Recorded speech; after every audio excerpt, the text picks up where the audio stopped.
Hi there, Mr. Sutton back with the Pre-Cal Honors 510 Extra Practice Number 2 solutions on Pythagorean Identities. To simplify this identity, there isn't really a whole lot we can do other than expressing everything in terms of sine and cosine. So cotan, for example, that's really cosine over sine. Secant, that's 1 over cosine. Now it looks here, now that we've expressed things this way, these cosines can cancel out. That leaves us with 1 over sine of x. But that's not quite simplified enough because it's still a fraction. So we can make that not a fraction by turning that into cosecant of x. For this problem, we don't have any squared trig functions, but we're about to. If we FOIL this out, we end up with 1 minus cosine squared theta. And cosine squared theta, that's part of the identity sine squared plus cosine squared equals 1. So if I subtract cosine squared from both sides, I end up with sine squared equals all that, which means that this 1 minus cosine squared over here can be replaced by the simpler sine squared of theta. On trying to simplify this one, we notice that we have a squared trig function right here, so probably some Pythagorean identities are going to be helpful down the road, but we can't quite get to that sine squared yet. What we can do algebraically is we can factor out a cosine from both of these factors. So if I take a cosine out of all that, I've got 1 minus sine squared of theta. And I know that cosine squared plus sine squared equals 1. So if I subtract sine squared from both sides of that identity, I end up with cosine squared equals 1 minus sine squared. So that means that this 1 minus sine squared right here can be replaced by cosine squared. So we have cosine times cosine squared. That's basically like an x times x squared situation. This is just going to be cosine cubed of theta. On this problem, we're trying to simplify tan squared minus secant squared. So there's a Pythagorean identity that has both of these in it. We have 1 plus tan squared equals secant squared. So if I subtract secant squared from both sides, I'll have tan squared minus secant squared. But then if I subtract 1, I'll actually be able to get tan squared minus secant squared together by itself. So whenever I have this expression, I'm allowed to replace it with negative 1. Well, hey, here's the expression right here.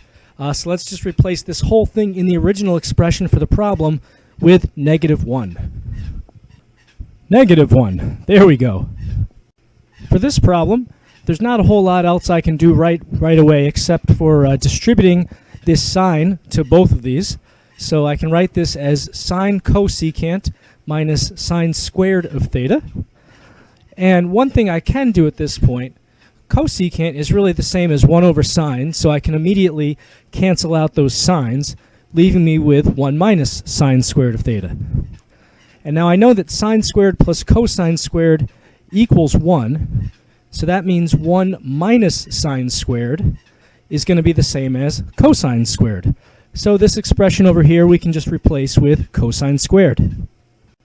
On this problem, I notice I've got a lot of squared trig functions, so we could distribute this cosine squared, or cosecant squared rather, but one thing I'm thinking is let's look at this 1 minus cosine squared and see if we can simplify that a little bit. We should always look to do Pythagorean identities before we do anything else. So we've got sine squared plus cosine squared equals 1. So that means 1 minus cosine squared equals sine squared. So this 1 minus cosine squared right here can be replaced with sine squared. And then also important, I know that cosecant squared is really 1 over sine squared. So those sine squareds are going to cancel, and this whole thing just comes out to 1. On this problem, there's a lot of ways to get started simplifying.